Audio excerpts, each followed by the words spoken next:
Hallo und willkommen zurück auf unserem Kanal. Schön, dass du wieder mit dabei bist. Heute geht es um 20 Verben, die du im Alltag ständig brauchst, und zwar für ganz normale Gegenstände, die du eigentlich jeden Tag benutzt. Also zum Beispiel eine Tür, eine Tasche oder auch einen Schlüssel. Und damit du alles in Ruhe nachlesen kannst, haben wir wieder ein kostenloses PDF für dich vorbereitet. Den Link findest du unten in der Videobeschreibung. Und falls du neu hier bist, ich bin Theresa, Deutsch-Muttersprachlerin und seit mittlerweile mehr als 10 Jahren Deutschlehrerin. Und jetzt geht's los mit dem Video.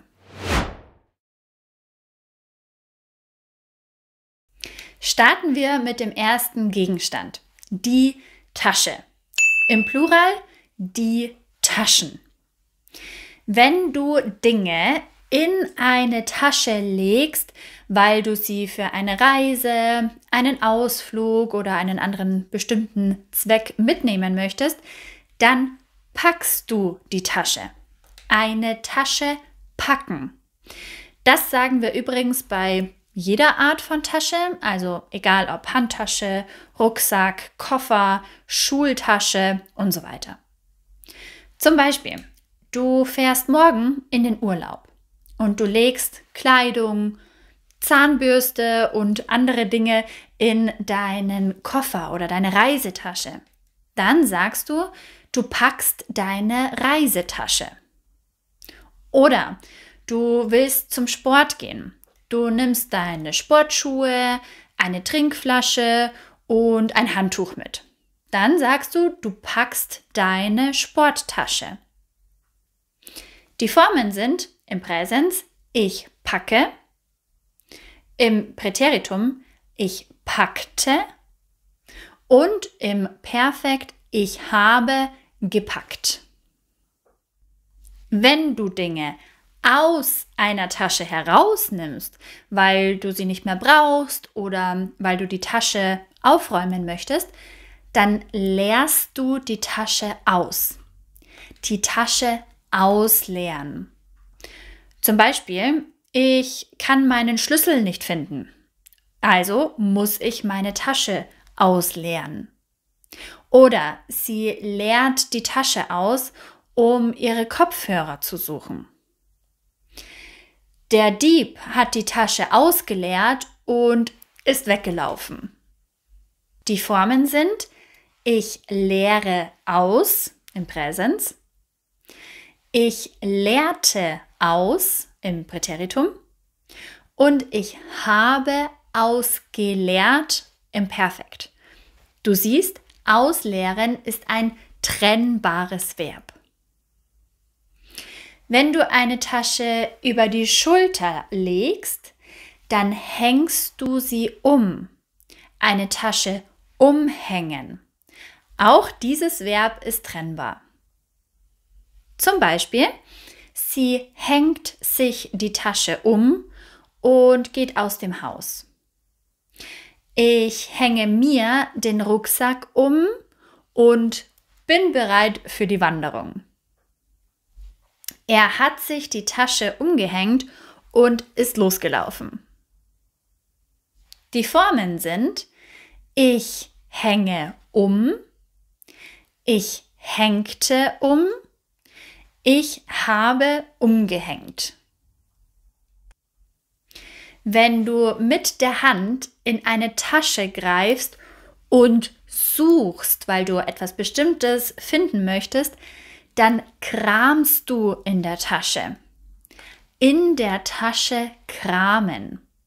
Zum Beispiel, sie kramt in ihrer Handtasche nach dem Schlüssel. Ich habe ewig in meinem Rucksack gekramt, bis ich meinen Stift gefunden habe. Oder hör auf, in meiner Tasche zu kramen. Die Formen sind ich krame, ich kramte und ich habe gekramt.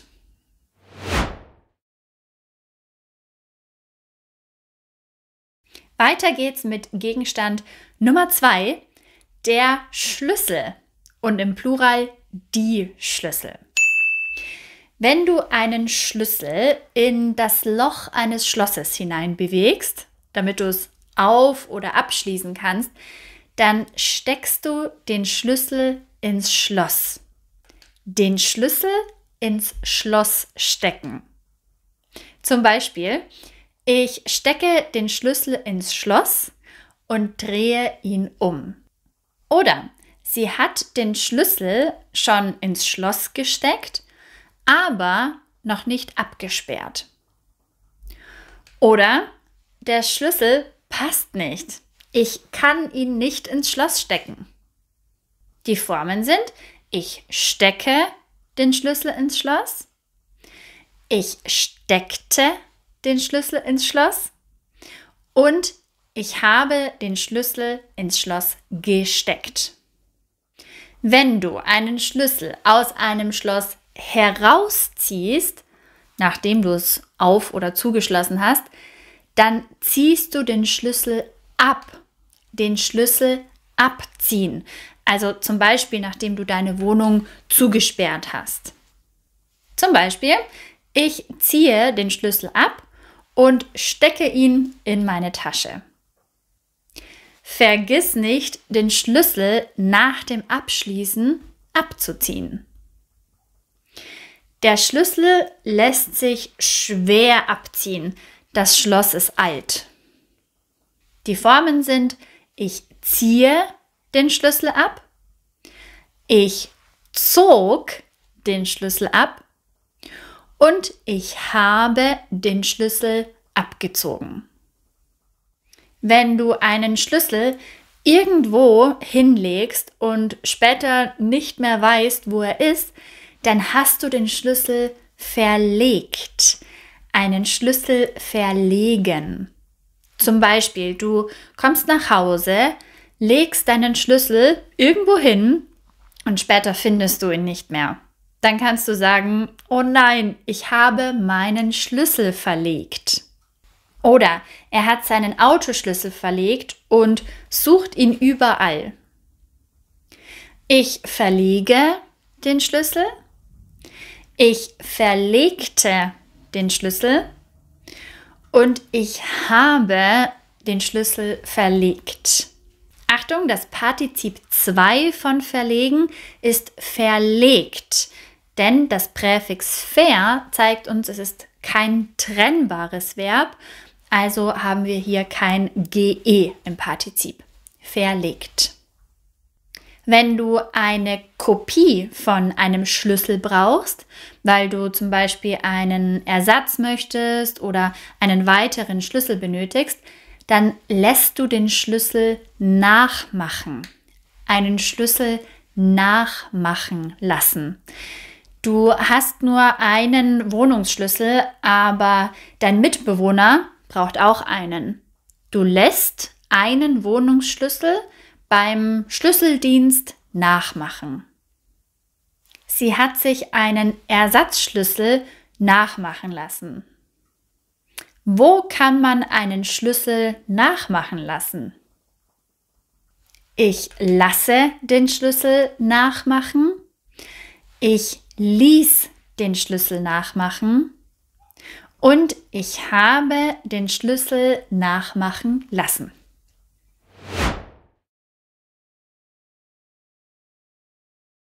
Was hat man meistens, wenn man auch einen Schlüssel hat? Genau, eine Tür. Und genau das ist unser Gegenstand Nummer 3. Die Tür im Singular, die Türen im Plural. Wenn eine Tür verschlossen ist, kannst du sie mit einem Schlüssel aufsperren. Das bedeutet, dass du den Schlüssel ins Schloss steckst und die Tür öffnest. Ich komme nach Hause, stecke den Schlüssel ins Schloss und sperre die Tür auf. Oder der Hausmeister hat den falschen Schlüssel dabei, er kann die Tür nicht aufsperren. Oder vergiss nicht, die Tür aufzusperren, bevor die Gäste kommen. Ich sperre auf. Ich sperrte auf. Ich habe aufgesperrt. trennbares Verb. Wenn eine Tür mit viel Kraft oder durch den Wind schnell und laut zugeht, dann schlägt die Tür zu oder du schlägst die Tür zu. Eine Tür zuschlagen. Der Wind war stark und hat die Tür zugeschlagen. Ich war gerade draußen, als die Tür zugeschlagen ist. Jetzt bin ich ausgesperrt. Die Tür schlägt zu, die Tür schlug zu und die Tür ist zugeschlagen. Achtung, wenn die Tür unser Akkusativobjekt ist, bilden wir das Perfekt mit haben. Also zum Beispiel, ich habe die Tür zugeschlagen. Wenn du eine Tür nicht ganz schließt, sondern sie noch einen Spalt offen bleibt, dann lehnst du die Tür an. Eine Tür anlehnen. Zum Beispiel, ich lehne die Tür nur an, damit meine Katze rein und rausgehen kann. Oder, ist die Tür zu? Nein, ich habe sie nur angelehnt. Ich lehne die Tür an, ich lehnte die Tür an und ich habe die Tür angelehnt. Wenn du eine Tür mit Kraft öffnest, zum Beispiel mit der Hand oder mit dem Fuß, dann stößt du sie auf. Eine Tür aufstoßen. Zum Beispiel, er stößt die Tür auf und ruft, ich bin da. Oder die Tür war schwer, also musste ich sie mit dem Fuß aufstoßen. Oder sie hat die Tür aufgestoßen, weil sie in Eile war. Ich stoße die Tür auf. Ich stieß die Tür auf. Und ich habe die Tür aufgestoßen.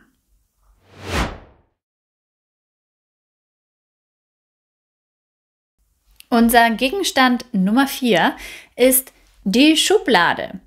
Im Plural die Schubladen. Wenn du eine Schublade mit der Hand nach vorne bewegst, um sie zu öffnen, dann ziehst du die Schublade auf. Eine Schublade aufziehen. Zum Beispiel am Schreibtisch. Du brauchst einen Stift, du greifst nach dem Griff der Schublade und ziehst sie nach vorne. Du ziehst die Schublade auf, um einen Stift zu holen. Oder die Schublade lässt sich nur schwer aufziehen. Er hat die Schublade aufgezogen, um nach einer Gabel zu suchen. Ich ziehe die Schublade auf. Ich zog die Schublade auf. Und ich habe die Schublade aufgezogen. Wenn du eine Schublade aufziehen oder zuschieben willst, aber sie bewegt sich nicht richtig, weil sie blockiert ist, dann klemmt die Schublade. Die Schublade klemmt. Zum Beispiel, du hast zu viele Sachen in die Schublade gelegt und jetzt geht sie nicht mehr richtig auf. Die Schublade klemmt, weil sie zu voll ist. Er versucht, die Schublade zu öffnen, aber sie klemmt. Ich habe die Schublade zu voll gepackt, jetzt klemmt sie. Die Schublade klemmt. Die Schublade klemmte. Die Schublade hat geklemmt. Wenn du in einer Schublade nach etwas suchst und dabei viele Dinge bewegst, dann durchwühlst du die Schublade. Eine Schublade durchwühlen. Er durchwühlt die Schublade, um seinen Schlüssel zu finden. Oder ich habe die ganze Schublade durchwühlt, aber meine Kopfhörer sind weg. Sie durchwühlt ihre Schublade und findet einen alten Brief. Ich durchwühle die Schublade. Ich durchwühlte die Schublade und ich habe die Schublade durchwühlt. Wenn du etwas in eine Schublade legst, damit es dort sicher bleibt und du es später wiederfinden kannst, dann bewahrst du es in der Schublade auf. Etwas in der Schublade aufbewahren. Du möchtest, dass dein Schmuck an einem festen Platz liegt. Also legst du ihn in die Schublade. Du bewahrst deinen Schmuck in der Schublade auf.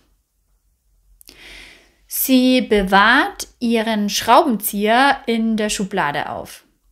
Bewahrst du Schokolade auch in einer Schublade auf? Ich bewahre auf. Ich bewahrte auf. Ich habe aufbewahrt.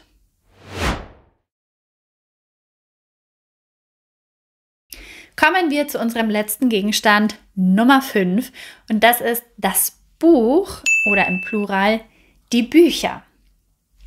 Wenn du ein Buch öffnest, dann schlägst du es auf.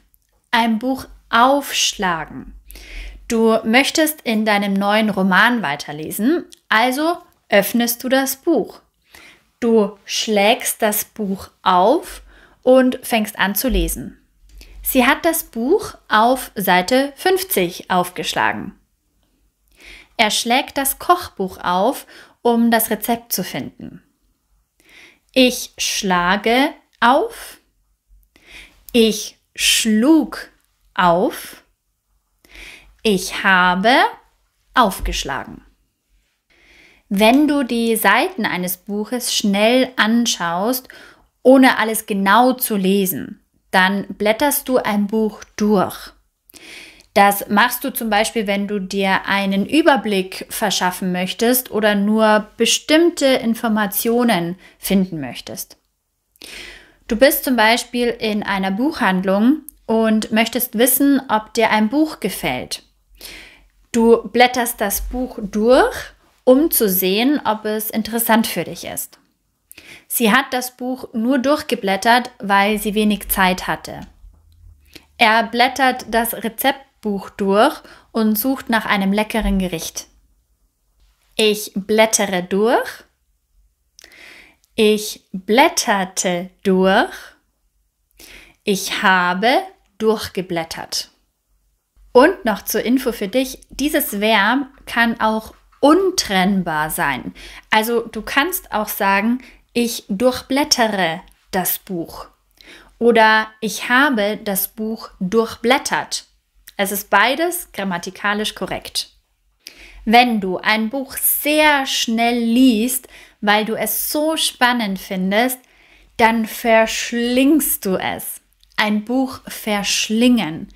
Das bedeutet, dass du das Buch nicht mehr aus der Hand legen kannst. Du hast zum Beispiel einen neuen Thriller begonnen und kannst nicht aufhören zu lesen. Du verschlingst das Buch in nur 2 Tagen. Ich habe den Krimi verschlungen. Er war so spannend. Er verschlang das neue Fantasy-Buch und konnte nicht aufhören zu lesen. Ich verschlinge das Buch. Ich verschlang das Buch. Ich habe das Buch verschlungen. Wenn du eine Seite in einem Buch nach vorne oder nach hinten drehst, um weiterzulesen, dann blätterst du um. Du hast die Seite zu Ende gelesen und willst jetzt weiterlesen. Du blätterst die Seite um und liest weiter. Ich blättere um und lese das nächste Kapitel. Er blättert vorsichtig um, damit das Papier nicht reißt. Ich blättere um. Ich blätterte um. Ich habe umgeblättert.